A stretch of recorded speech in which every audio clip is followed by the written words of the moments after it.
अस्सलाम वालेकुम नाज़रीन, मैं हूं अमीर वाजिद। 7H न्यूज़ में आपका खैर मकदम है।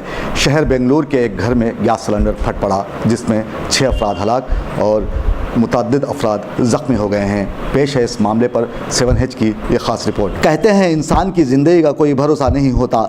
लोग अपने और अपने ख़ानदान को पालने के लिए अपनी ज़िंदगी को दांव पर लगा देते हैं।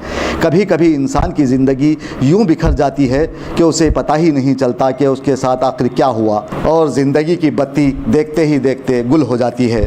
किसी शायर ने शायद इन्हीं लम्हात के लिए शेर कहा होगा कि क्या भरोसा है ज़िंदगानी का, क्या भरोसा है ज़िंदगानी का, आदमी बुलबुला है पानी का।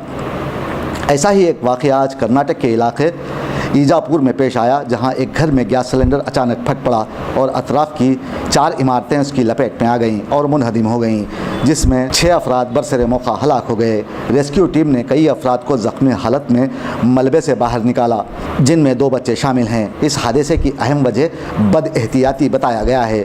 पुलिस ने केस दर्ज रजिस्टर करते हुए तहक़ीक़ात का आगाज़ कर दिया है।